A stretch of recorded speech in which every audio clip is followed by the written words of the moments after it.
I get to play Star-Lord. Who? Star-Lord, man!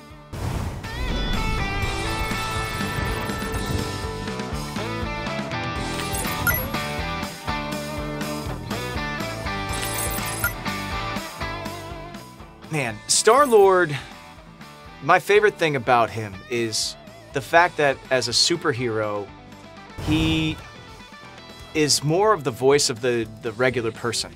You know, he doesn't have all these crazy powers, even when he's out there in space. You know, there are some very special elements of him, but he uses blasters and jet boots that don't always work. And he makes a ton of old 80s music references, and he's really kind of a voice for the person who's watching or reading the comic books or playing the game.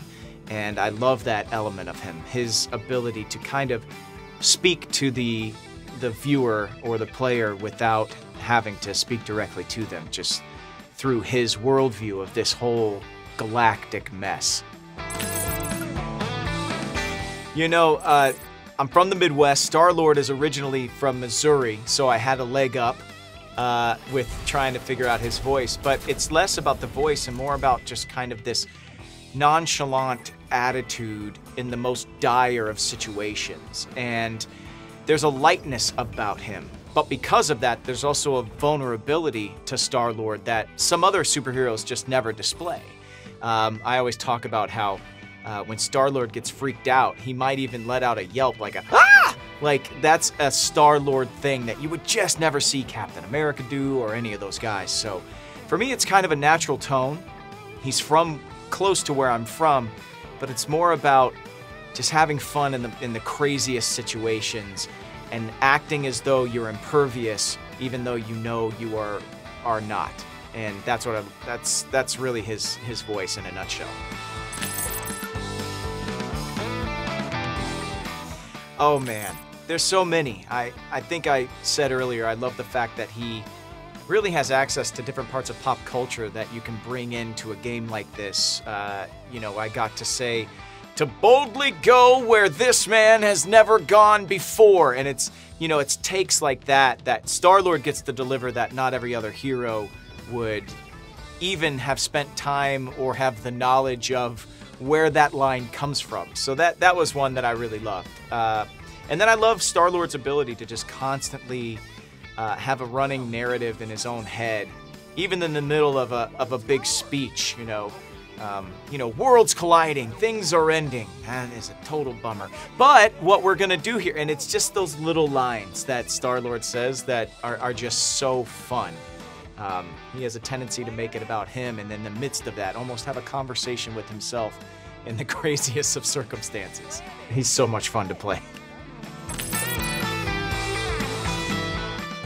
I mean, what blew me away about seeing the art today is the fact that you can play this on your phone. It's insane. It looks so crisp, so clean.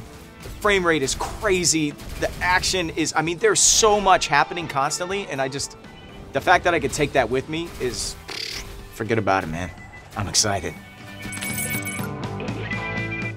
The Marvel multiverse situation, especially after Jonathan Hickman's run on Avengers, is something I've been very interested in. It all closes down into itself, Secret Wars happens, and then it blows back open, and there's just all of these universes and different variations of our favorite Marvel characters to explore. And you see into the Spider-Verse, and you understand that there's this many Spider-Men everywhere. How many Star-Lords do we have? How many Rockets do we have? How many Groots do we have? And the ability to explore all of that and see all of that through the lens of a game like this is, I think, what really has me most excited. Oh, you know what?